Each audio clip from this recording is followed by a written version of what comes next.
ओम नमो ज्याद्या वेद प्रतिपाद्या जय जय स्वसंवेद्या आत्मरूपा देवा तुची गणेशो सकलार्थमती प्रकाशो मने निवृत्तिदासो अवधारी जोजे गुरुर ब्रह्मा गुरुर विष्णू गुरुर्देवो महेश्वरा गुरु साक्षात परब्रह्म तस्मै श्री गुरुवे नमः. आपल्या सर्वांचे आद्य दैवत मातृदेवो भव, पितृदेवो भव, आचार्य देवो भव. प्रवचन रूपी सेवेला सुरुवात करत असताना इथे उपस्थित असलेल्या सर्वांना माझं सांगणं असेल की फक्त देव धर्माच्याच गोष्टी आपल्याला ऐकायला मिळतील असा जर तुमचा गैरसमज असेल तर तो पहिला मनातून काढून टाका. आजच्या प्रवचनातून आपल्याला असे काही विचार अंगीकृत करायचे आहेत, अशा काही चांगल्या सवयी लावायच्या आहेत जे की आपल्या आयुष्याचं आणि भविष्याचं कल्याण करू शकतात. आणि सर्वात महत्वाची गोष्ट म्हणजे प्रवचन ऐकून घरी जात असताना आम्हाला आमच्या जीवन पद्धतीमध्ये आमच्या आयुष्यामध्ये काही ठराविक प्रकारचे बदल, काही दुरुस्ती जर करता आली तर खऱ्या अर्थानं आजची माझी जी सेवा आहे तिचा काही अंशी तरी उपयोग झाला असं मी समजेल. प्रवचनाला आल्यानंतर फक्त जन्म मृत्यूच्याच गोष्टी ऐकल्या पाहिजेत का? असं आहे का? नाही ना. आपल्या समोर जे काही परमेश्वरानं आयुष्य दिलं आहे त्याची दुरुस्ती माझ्याकडून करता येईल का? त्यासाठी मला काही पावलं उचलली पाहिजेत. आज मला या प्रसंगी संत जगद्गुरु तुकाराम महाराजांचा एक अभंग आठवतो. गाथेमध्ये मला सापडला नाही. अभंग कोणताही असू द्या, त्यातील मर्म समजून घ्या. आणि हा अभंग आजच्या घडीला, आजच्या मितीला, आजच्या परिस्थितीला तंतोतंत मिळतोय, 100% सार्थ आहे, मिळता जुळता आहे. तो म्हणजे रामायण घडले, महाभारत घडले, त्यांना कारणीभूत होते कुचके शब्द. रामायण घडले, महाभारत घडले, त्यांना कारणीभूत होते कुचके शब्द. म्हणून शब्द जपावा, शब्द पुजावा, शब्द पुसावा बोलण्याआधी. घासावा शब्द, तासावा शब्द, तोलावा शब्द बोलण्यापूर्वी. शब्द हेची कातर, शब्द सुई दोरा, बोलावेत शब्द शास्त्राधारे. बोलावे मोजके, नेमके खमंग खमके, ठेवावे भान देश काळ पात्राचे. बोलावे बरे, बोलावे खरे, कोणाच्याही मनावर पाडू नये चढे. कोणाचेही वर्म, व्यंग आणि बिंग, जात पात धर्म काढूच नाही. थोडक्यात समजणे, थोडक्यात समजावणे, मुद्दे सुद्धा बोलणे ही संवाद कला. शब्दामध्ये झळकावी ज्ञान कर्म भक्ती, स्वानुभवातून जन्मावा प्रत्येक शब्द.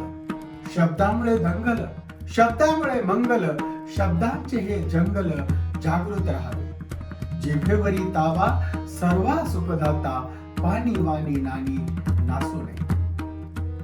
बंदुकीतून निघालेली गोळी आणि तोंडातून गेलेला शब्द परत घेता येत नाही.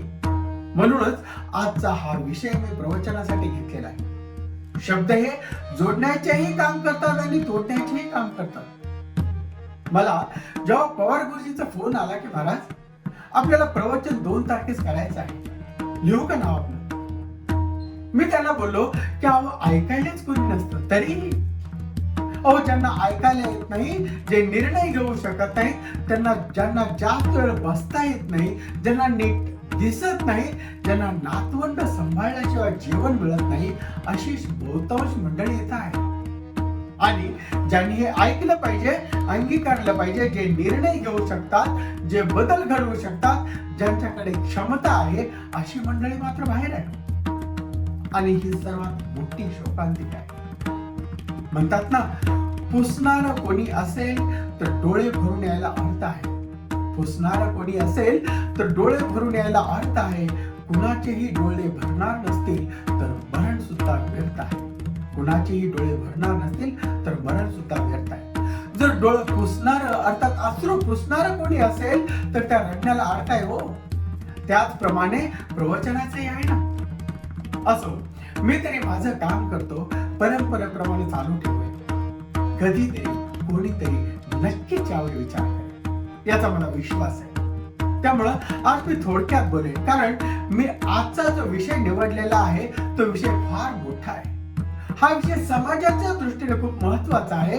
कुटुंब टिकवण्याच्या दृष्टीने खूप महत्वाचं आहे. घरातील घर पण टिकवण्याच्या दृष्टीने खूप महत्वाचं आहे. घरात सुख शांती नांदण्याच्या दृष्टीने खूप महत्वाचं आहे. नाती टिकवण्याच्या दृष्टीने खूप महत्वाचं आहे. देश टिकवण्याच्या दृष्टीने खूप महत्वाचं आहे. कारण देश आहे म्हणूनच आपण आहोत, हे लक्षात जरूर असू द्या. बरं, मला एक सांगा, तुम्ही अशी कधी म्हण ऐकली का? उचलली जीभ लावली टाळ्याला, वाघ राणीचं आणि गुण घोडीचं. या नारीचं गुण काय सांगा, तोंड उघडलं की गटार गंगा. आज हे बोलण्याची वेळ इथं आली, कारण तुम्ही कोणत्याही गावात जा, हो ते गाव चांगलं आहे, खूप चांगलं आहे, पण खऱ्या अर्थानं ते तंटामुक्तीच्या अध्यक्षांना जर भेटलं ना, तर जाणवतं की प्रत्येक गावातील 90% प्रकरण ही फक्त जमिनीच्या न पिकणाऱ्या बांधावरून आणि जिभेच्या वाचालपणामुळे आहे. अहो, जमिनीच्या बांधावरून आज भाऊ भावाचा मानेकरी होत असेल तर तुम्हीच उत्तर द्या ना.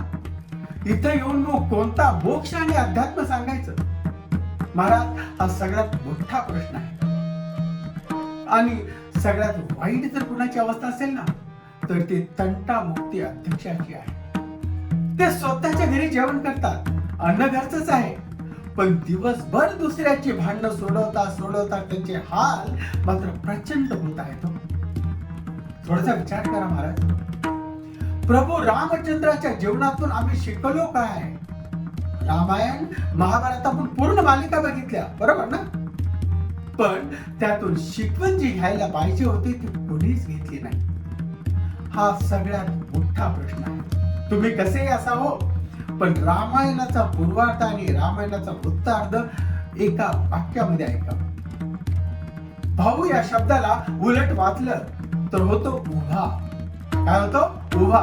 जो खऱ्या अर्थानं कोणत्याही विपरीत परिस्थितीमध्ये आपल्या भावाच्या पाठीमागे भक्कमपणे उभा राहतो ना, तो म्हणजे भाऊ. आणि हेच लक्ष्मणानं साधलं. म्हणूनच रामायणाचा पहिला अध्याय सुवर्ण अध्याय ठरला. आणि उत्तरायणामध्ये जर गेलो तर विभीषणासारखा भाऊ रावणाला मिळाला म्हणून सर्वश्रेष्ठ असतानाही लंकापती रावण सुद्धा पराभवाच्या खाईत गेला. अहो, ज्यावेळेस प्रभू रामचंद्राचा बाण रावणाला लागला आणि रावण कोसळला, डोली भूमी गिरत तसा अंदर. जसा रावण कोसळला तसं प्रभू रामचंद्राने लक्ष्मणाला बघितलं आणि बोलले, लक्ष्मणा, पाहतोयस ना, अरे तो रावण आहे. तुला तो वाईट दिसत असेल, पण लक्षात घे, अरे सगळ्यात मोठा भगवान शिवशंकराचा भक्त जर कोण असेल तर तो म्हणजे रावण आहे. 4 वेदांचा ज्ञाता या जगाच्या पाठीवर कोण असेल तर तो म्हणजे रावण आहे. या तिन्ही लोकांमधील सर्वोच्च भक्त जर कोण असेल तर तो म्हणजे रावण आहे. देवांना सुद्धा बंदिवान करणारा जगाच्या पाठीवर जर कोण असेल तर तो हा रावण आहे. अरे, आज तो कोसळलाय खरा, पण आईसाठी आत्मलिंग आणणारा हाच रावण. पण आयुष्याच्या शेवटी जो तुला उपदेश करेल ना, तो तुझ्या आयुष्याचं सोनं केल्याशिवाय राहणार नाही. जा. आणि लक्ष्मण भैया निघाले. एक पाऊल पडत होता आणि विचारांचा कोलाहल लक्ष्मणाच्या मनात चालला होता. रावणाच्या जवळ आले. याच वेळी रावण शेवटच्या खट्टा मोजत होता. लक्ष्मणाने रावणाकडे बघितलं आणि विचारता झाले, माझ्या मनामध्ये काही प्रश्न आहे. तू लंकापती आहेस, पण जाण्या अगोदर माझ्या एका प्रश्नाचं उत्तर दे, जो प्रश्न मला मनोमन सतावतो आहे. माझ्या मनामध्ये प्रश्न असा आहे, तू श्रीरामापेक्षा अधिक बलशाली आहेस. श्रीरामापेक्षा तुझी संपत्ती अधिक आहे. श्रीरामापेक्षा तुझी भक्ती सुद्धा अधिक आहे. सैन्य सुद्धा अधिक आहे. श्रीरामापेक्षा ज्ञान सुद्धा अधिक आहे. तू लंकापती आहेस आणि तरीही तुझा पराभव झाला. श्रीरामाचा विजय झाला याचं कारण काय? अरे, तू तर तुझ्याच भूमीत होतास. श्रीराम तर दुसऱ्या भूमीतून आले, तरीही त्यांचा विजय होतोय आणि तुझा पराभव होतोय. याचं नेमकं कारण कोणतं आहे? रावणाने जे उत्तर दिले सर्वजण आपल्या कानाचे पडदे उघडे ठेवून ऐकतात. रावणाने उत्तर दिलं, लक्ष्मणा, तू विचारलेला प्रश्न अगदी रास्त आहे. तू विचारले ते खरं आहे. त्याचं उत्तर मी देतो, ऐक. तो म्हणतो तसं श्रीराम माझ्यापेक्षा कोणत्याच गोष्टीत उजवे नव्हते. तरीही श्रीरामाचा विजय झाला आणि लंकापती रावणाचा पराभव झाला. याचं एकमेव कारण म्हणजे लंकापती रावणाकडे विभीषण नावाचा भाऊ होता आणि श्रीरामाचा विजय झाला कारण श्रीरामाकडे लक्ष्मणासारखा भाऊ होता. विचार करा महाराज, खऱ्या अर्थानं रामायणातून जर काही शिकायचं असेल तर त्यांचं चरित्र, त्यांचे विचार जोपर्यंत आपण आपल्या अंगीकारत नाही, घेत नाही, स्वीकारत नाही, तोपर्यंत आपल्या देशामध्ये रामराज्य येणार नाही. आणि जर अजूनही जागे झालो नाही, बदललो नाही, तर रामराज्य कदापिही शक्य नाही. यानंतर तर माणूस म्हणून जगणंही मुश्किल होऊन जाईल आणि सगळ्यात मोठं वास्तव आहे. अहो विचार करा, लहानपणी हेच भाऊ जे आता एकमेकाविरुद्ध मारेकरी म्हणून उभे आहेत, एकमेकाबरोबर खेळत होते.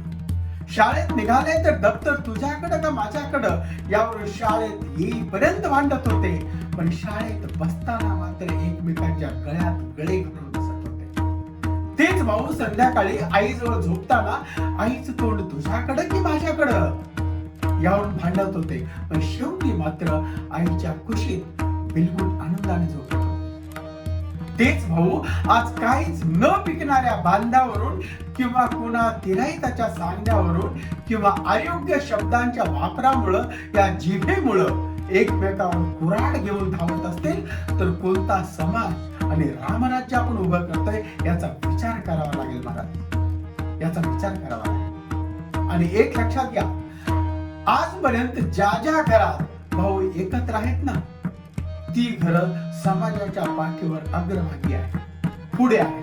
आणि ज्या घरामध्ये भावाभावांच्या मध्ये वाद आहेत, भांडणं आहेत, ती समाजाच्या पाठीवर मात्र मागे जात आहेत. आणि ही सगळ्यात मोठी वस्तुस्थिती आहे. बरं, तुम्हीच उत्तर द्या. तुम्ही कितीही जमिनीचे बांधकोरा, मला एक सांगा, तलाठी भाऊसाहेबाच्या कपाटातील 7 बाराचा आयुष्यात कधी बदलणार आहे का 7 बारा? अहो मागच्या 1000 पिढ्या आल्या, याच बांधावर बसल्या, भाजी भाकरी खाल्ली आणि याच मातीमध्ये मिसळून गेल्या. पण आजही ती माती आणि तो बांध तसाच आहे आणि तिथंच आहे. पण त्याच न पिकणाऱ्या बांधावरून मात्र भाऊ भावाचा मारेकरी होतो. कोर्टात केस चालू आहे. हे सगळ्यात मोठं दुर्भाग्य आहे. अहो ज्यांनी ज्यांनी बांध कोरण्याकडे आणि बांधण्याकडे लक्ष दिले ना त्यांनी घरं बांधली, ना त्यांनी गाड्या घेतल्या, ना त्यांनी मुलं शिकवली, फक्त वाद वाद आणि वाद. बरं, एवढंच करून ते थांबले का? नाही, तोच वाद, तीच भांडणं त्यांनी नव्या पिढीकडे ट्रान्सफर केली. मला एक माणूस दाखवा ज्यानं बांध कोरून बंगला बांधलाय, बांध कोरून प्रगती साधली आहे, ते घर प्रगती पथावर आहे, असं सापडेल का? पण ज्यांनी असं काही केलं नाही, त्यांनी आपल्या मुलांकडे लक्ष दिलं, फक्त कर्म करण्यावर लक्ष दिलं, त्यांची मुलं पहा, घरं पहा, जमीन पहा, वागणूक पहा, प्रगती पहा, तुम्हाला फरक जाणवेल, लगेच जाणवेल. पण ज्यांनी काहीच न पिकणाऱ्या बांधावरून एकमेकांवर समोर उभे टाकले ना, त्यांनी स्वतःचं आयुष्य तर बर्बाद केलंच, आपल्या कुटुंबाचंही आयुष्य बर्बाद केलं. नवे मुलं सुद्धा पोलीस स्टेशनच्या उंबऱ्याच्या आत नेऊन आपली संपूर्ण पिढीच बर्बाद केली. आणि हे सगळ्यात मोठं वास्तव आहे महाराज, सगळ्यात मोठं वास्तव आहे. जर बांध तुम्हाला कोरायचे असतील ना, तर ते अंधश्रद्धेचे कोरा. बांध जर खरंच कोरायचे असतील ना, ते मनातील अज्ञानाचे कोरा. बांध जर खरंच कोरायचे असतील तर ते अंतःकरणात निर्माण झालेल्या लालसेचे कोरा, स्वार्थाचे कोरा. विचार करा हो, कितीही तुम्हाला पाहुणे रावळे असू द्या, कितीही गणगोत असू द्या, गाव तुम्हाला शेठ म्हणत होतं, पण ज्या दिवशी करोना पॉझिटिव्ह आला, तुम्ही मित्रापर्यंत बातमी गेली, मित्रांचे मोबाईल बंद झाले. पण ज्या भावाबरोबर तुमची कोर्टात केस चालू होती ना, त्याच भावानं तुमची मुलंही सांभाळली आणि जेवणाचा डब्बा सुद्धा दवाखान्यात पोहोचवला. आणि सगळ्यात मोठं वास्तव आहे महाराज, हे सगळ्यात मोठं वास्तव आहे. मग बैल गेला आणि झोपा केला असं व्हायला पाहिजे का? वेळी जागे व्हा, नंतर पश्चाताप करून काय उपयोग? जर आज काही या प्रवचनातून तुम्हाला घेऊनच जायचं असेल ना, तर पहिली गोष्ट घेऊन जा, आणि ती म्हणजे आजपर्यंत जे काही वाद असतील ना, भले तुमची घरातून झाली असतील, भले तुमच्या चुलीतून झाले असतील, पहिली शपथ आजच्या प्रवचनाच्या प्रित्यर्थ घ्या. भले आम्ही घरात वेगळे झालेलो असू, आम्ही भले चुलीनं वेगळे झालेले असू, पण उद्यापासून आम्ही मनानं कधीही दूर होणार नाही. आणि एवढी जरी आजच्या दिवशी शपथ घेतली ना महाराज, तर आजचं माझं प्रवचन खऱ्या अर्थानं सफल झालं असं मी समजेन. माऊली ज्ञानेश्वर महाराज खूप सुंदर सांगतात, राजहंस ज्याप्रमाणे पाणी आणि दूध वेगळं करून पितो ना, त्याचप्रमाणे सगळ्यांनी लक्ष द्या. प्रत्येक गावात एक टोळी आली आहे. शहरामध्ये सोसायटीच्या खाली आणि प्रत्येक गावामधील वस्तीवर एक मंत्राची टोळी बसते. मंत्रा कोण आहे माहित आहे ना?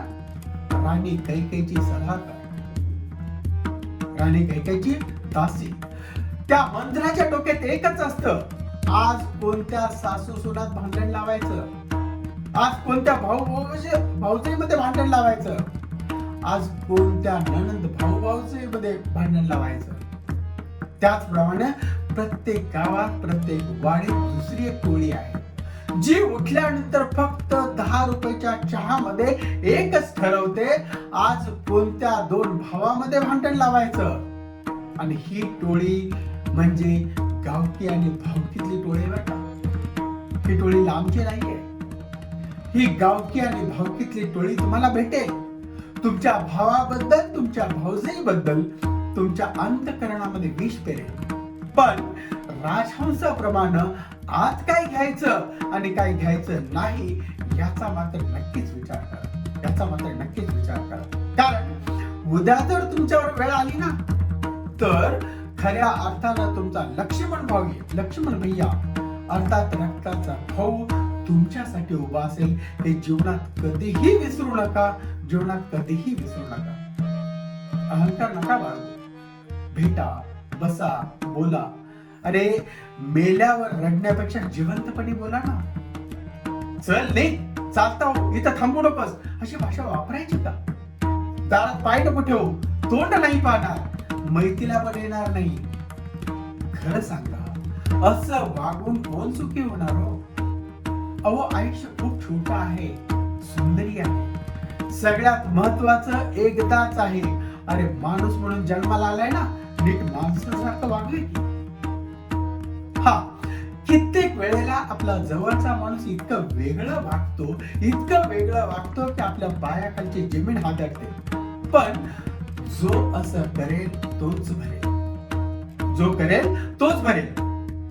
एकदा काय होतं, एक मुलगा पेरूच्या बागेमध्ये जातो. त्या बागेमध्ये त्याचं लक्ष रसाळ पेरूकडे जातं. डोळ्यानं फळ बघितलं, मनामध्ये लालसा निर्माण झाली खाण्याची.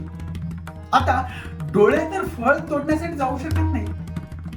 फळ बघितलं डोळ्यांनी, गेले पाय, पण पाय फळ तोडू शकत नाही.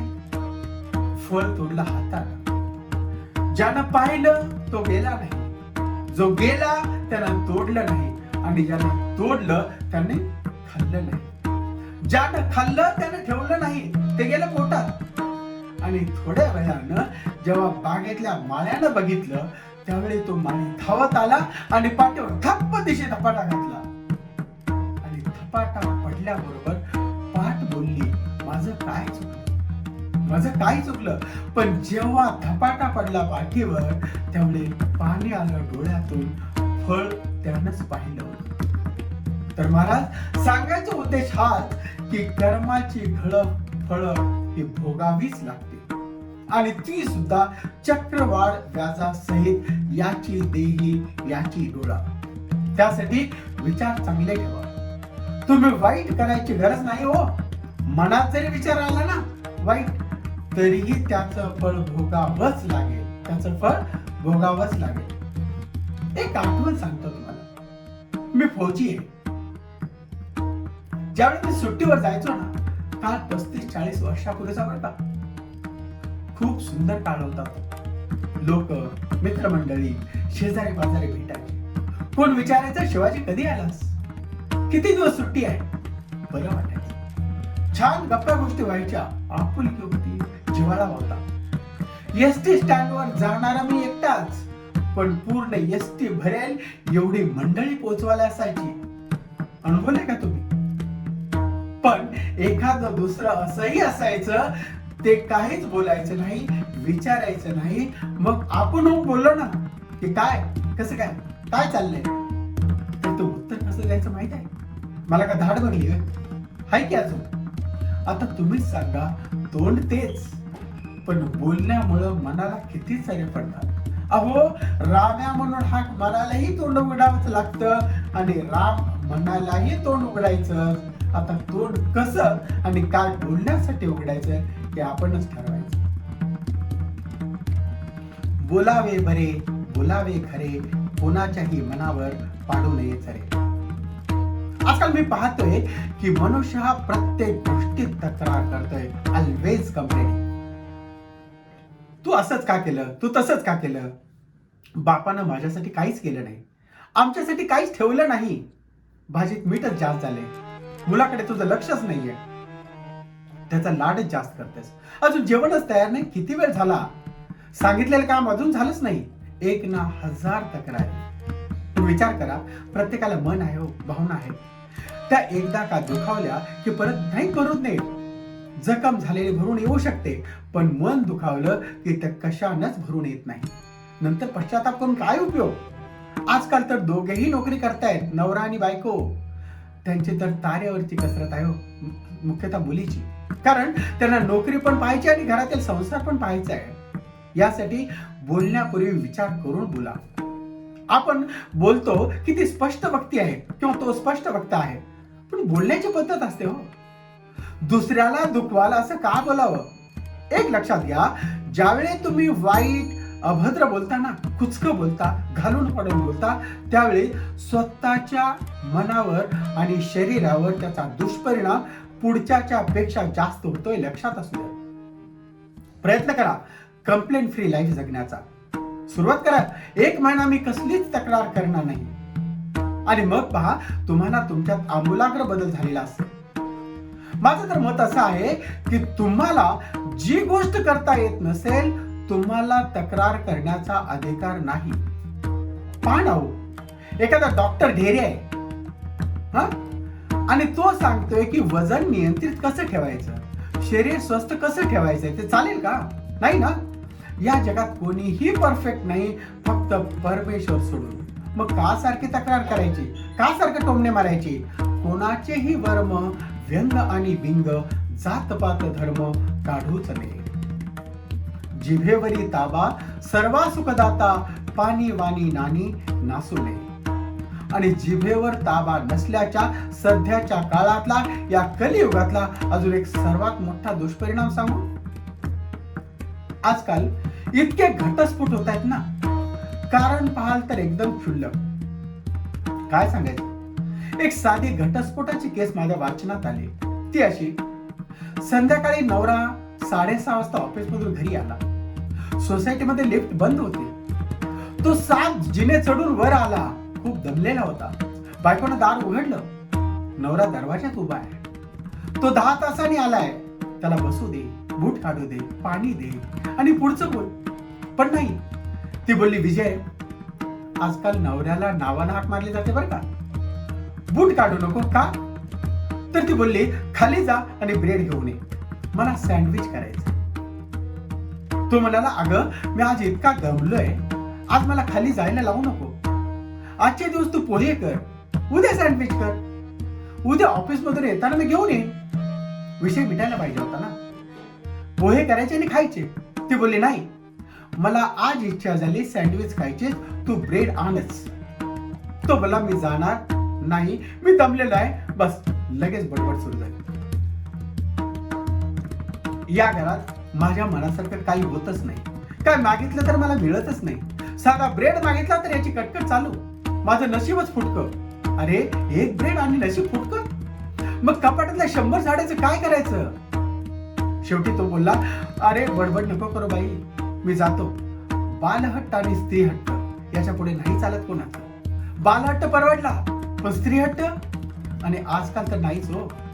आता जायला निघाल्यावर दुसरी ऑर्डर, पुन्हा बेकरीचाच ब्रेड आण, इतर ब्रेड मी खात नाही. आता पुन्हा बेकरी घरापासून 4 किलोमीटर दूर. जाणार कधी, आणणार कधी, करणार कधी, खाणार कधी, उगीच आपलं डोक्यात घेऊन बसायचं. शेवटी तो गेला आणि त्याच्या दुर्दैवाने बेकरी बंद. आता ही विश्वास ठेवणार नाही. त्यानं मोबाईलवर फोटो काढला आणि व्हॉट्सअपवर पाठवून दिला, बेकरी बंद. तोपर्यंत स्वयंपाकघरातील भांडी बाहेरच्या खोलीत आली होती. सगळं घर डोक्यावर घेतलं होतं. आता तुम्ही मला सांगा, हे काय वागणं झालं का? हे असं वागणं असतं, असं बोलणं असतं? आता केस चालू आहे. तिचं म्हणणं एकच, माझ्या लग्नाला 3 वर्ष झालेत, नवरा माझ्यावर प्रेमच करत नाही, त्याला माझी कुठलीही गोष्ट आवडत नाही. आता तुम्हीच मला सांगा, 3 वर्षात नवरा कसा समजेल हो? इथं 30 वर्ष, 40 वर्ष, 50 वर्ष, 60 वर्ष संसार करतायत, अजून एकमेकांना समजले नाहीत. आणि यांना 3 महिन्यात, 3 वर्षात नवरा समजेल, बायको समजेल? अहो, तडजोडी शिवाय, ऍडजस्टमेंट शिवाय संसार होतो का?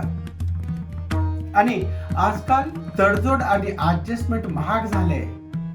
पण संसार जर टिकवायचे असतील ना, तर तडजोड आणि ऍडजस्टमेंट ही करावीच लागेल. तडजोड आणि ऍडजस्टमेंट करावीच लागेल. जिभेवर ताबा कधी असला पाहिजे? तुम्हीच मला सांगा, जिभेवर ताबा कधी असला पाहिजे? फक्त बोलताना की खाताना? दोन्ही वेळी ना, बरोबर ना?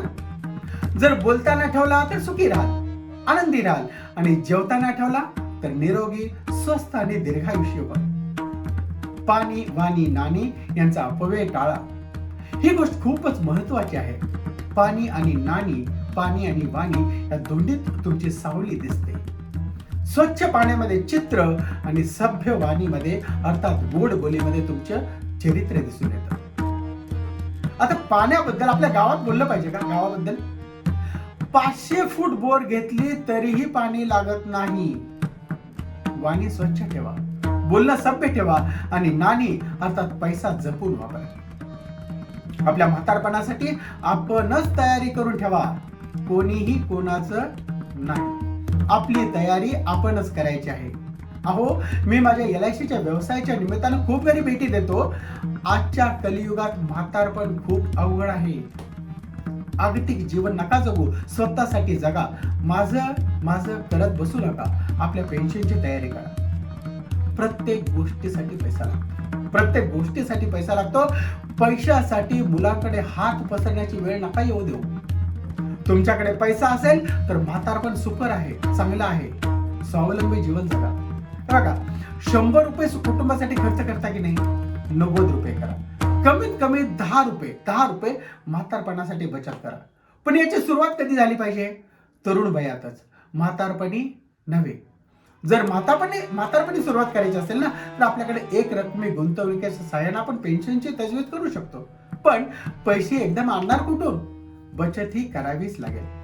यामुळे कमीत कमी छोट्या छोट्या गोष्टीसाठी हात पसरायची वेळ नाही येणार. आणि जर याच्यासाठी तुम्हाला तजवीज करायची असेल, माझ्याशी संपर्क करू शकता.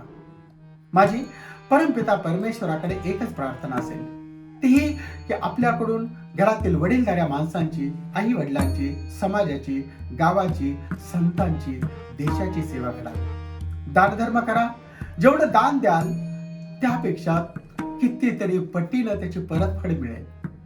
आणि कळकळीची विनंती असेल की सर्वांना जेव्हा केव्हा तुम्ही जाल, जाताना कोणाचाही तळतळाट घेऊन जाऊ नका.